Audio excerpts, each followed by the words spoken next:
Welcome back to my channel. কেমন আছেন সবাই? আশা করি ভালো আছেন। আজ একটি নতুন ভিডিও নিয়ে আপনাদের সামনে হাজির হয়েছি।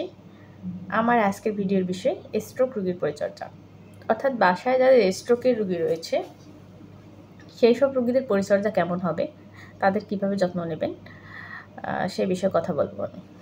স্ট্রোক রোগীর ক্ষেত্রে কিন্তু ডাক্তারের দেওয়া ওষুধের চেয়ে আপনারা যদি বাসায় ঠিকঠাক মতো পরিচর্যা করতে পারেন, সেটাই রোগীর জন্য বেশি ভালো হয়, বেশি কাজ করে ওষুধের থেকেও।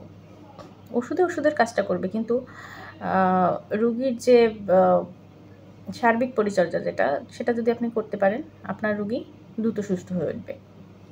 সুতরাং আমাদের স্ট্রোক রোগীর পরিচর্যা সম্পর্কে জানা উচিত। তো স্ট্রোক রোগীর খাবার কেমন হবে?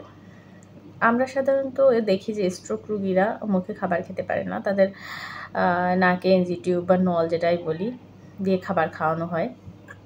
তো এই নলে যখন খাবার দিবেন, সেটা কিন্তু এমনি আমরা যেরকম ভাত মাছ খাই সেটা সে সেভাবে খেতে পারবে না। তো নলে যখন খাবার দিবেন, খাবারটা কিন্তু আপনাকে ব্লেন্ড করে দিতে হবে। তেমনভাবে ব্লেন্ড করতে হবে যেন নলে যখন খাবারটা দেওয়া হয় তখন কিন্তু একটা সিরিঞ্জের মাধ্যমে দেওয়া হয়।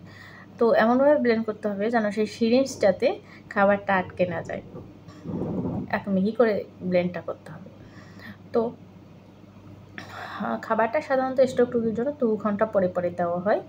2 ঘন্টা পরে পরে 200 ml ফিডিং যেগুলো থাকে তাদের 150 খাবার আর হচ্ছে 50 ml পানি, এভাবে দিলে 200 পূরণ হয়ে যায়।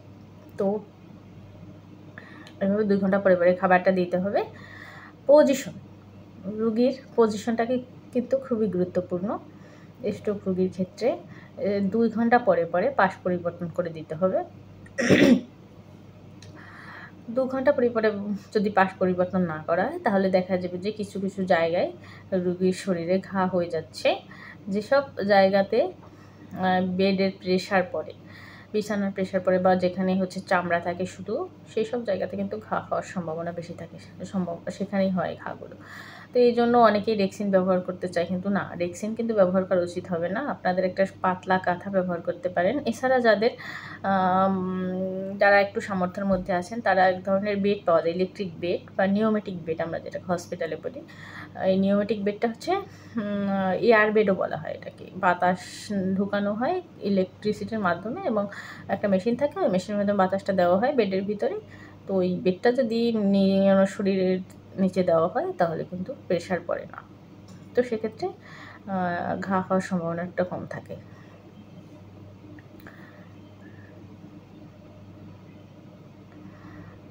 আর যাদের স্ট্রোক রোগীর তো হাত পা এক পা অবশ হয়ে থাকে, তো এটার জন্য এক্সারসাইজ ডাক্তারে দেখানো যেভাবে দেখায় সেইভাবে এক্সারসাইজ করলে ভালো হয়। তাছাড়া যদি বাড়িতে না পারে, ফিজিওথেরাপির ব্যবস্থা করলে ভালো হয়। বাড়িতেও হতে পারে, এটা হসপিটালেও হতে পারে। 2-3 মাস থেরাপি দিলে মোটামুটি রোগীটা বেশ সুস্থ হয়ে যাবে। আবার অনেকে প্রশ্ন করেন যে নাকের নলটা কতদিন রাখতে পারবো? নাকের নলটা আমরা সাধারণত 1 মাস রাখতে বলি, তবে সেটা যদি সিলিকনের হয় বা পরিষ্কার থাকে আরও একটু বেশি দিন ব্যবহার করা যায়। জিহ্বার ময়লা পরিষ্কার করতে হবে কিন্তু রোগীর। তো এই ক্ষেত্রে কী করা যায়, এক ধরনের টাং ব্রাশ পাওয়া যায়, টাং ব্রাশ যেটা, ওইটা দিয়ে জিহ্বাটা পরিষ্কার করতে হবে, অথবা গজ দিয়ে পরিষ্কার করতে হবে জিহ্বাটা। আর হচ্ছে ডাক্তার সাজেস্ট করে একটা মাইক্রোরাল জেলের, জিহ্বা পরিষ্কার করে জেলটা লাগিয়ে দিলে বেশ রোগীর মুখে ঘাটা হওয়ার সম্ভাবনা থাকে না বা দুর্গন্ধ থাকে না। অনেকেই রোগীর গোসলের বিষয়ে জানতে চান। আমরা সাধারণত রোগীর গোসল বলি যে প্রতিদিন করাতে পারলে ভালো হয়। আবার যেগুলো একেবারে বেড থেকে উঠতে পারে না সেসব রোগীদের গা প্রতিদিন অন্তত মুছিয়ে দিতে হবে। তো আজকে ছিল এই পর্যন্তই আমার বিষয়। যদি আপনাদের কোনো প্রশ্ন থাকে অবশ্যই করবেন, আমি উত্তর দেওয়ার চেষ্টা করব। ধন্যবাদ, সবাই ভালো থাকবেন।